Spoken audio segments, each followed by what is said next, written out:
Hello, I hope that you've all done something creative today. If you haven't, you can do it while watching the video. Today, I am doing another video of when you don't have the right materials, and I'm going to be showing you how I made this little canopy above my bed.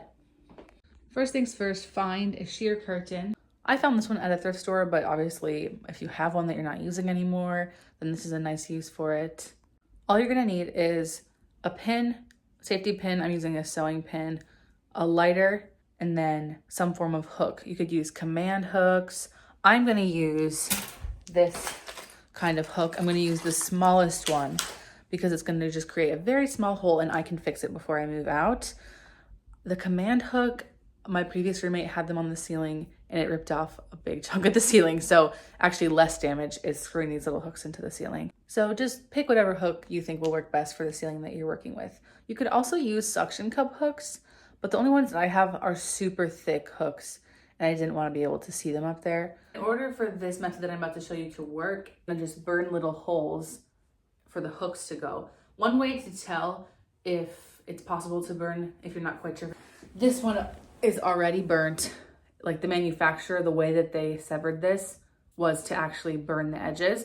So that's how I could tell for sure that the burning would work. When you lay out your curtain, you're gonna decide how much you want to hang down past the hooks.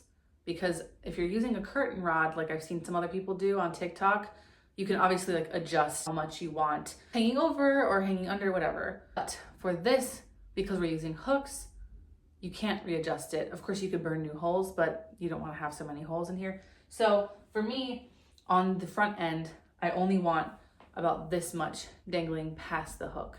So I've burned this little hole here, and then I'll show you how to do it on the other side. I feel like this part's pretty self-explanatory, but you're just gonna want to heat up this pin until you know it's hot enough. And be careful, because once you stab it, because the material is so thin, it's gonna probably make a bigger hole than you're expecting. See, like my finger slipped and it made this little offshoot of the hole. That's okay.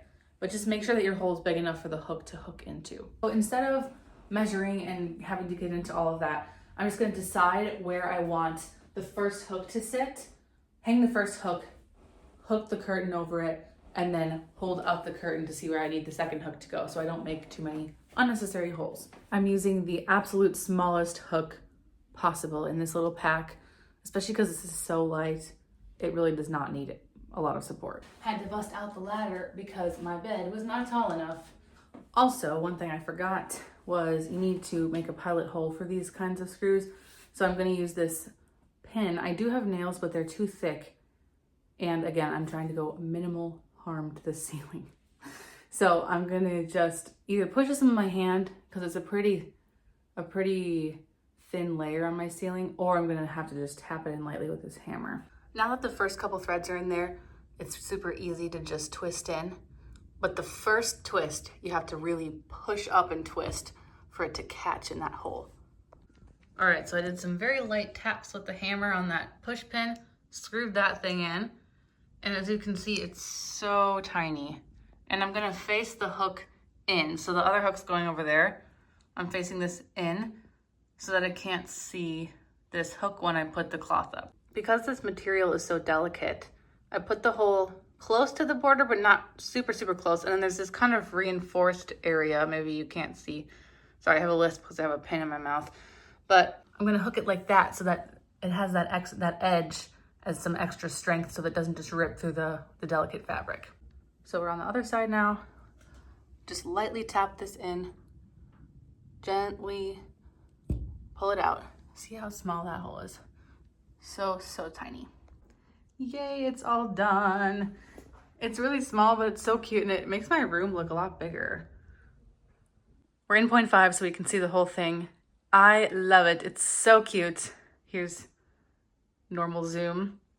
I think I might end up crocheting a little garland for here. I'm not sure, we'll see.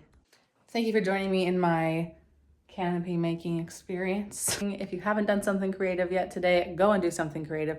I love you, goodbye.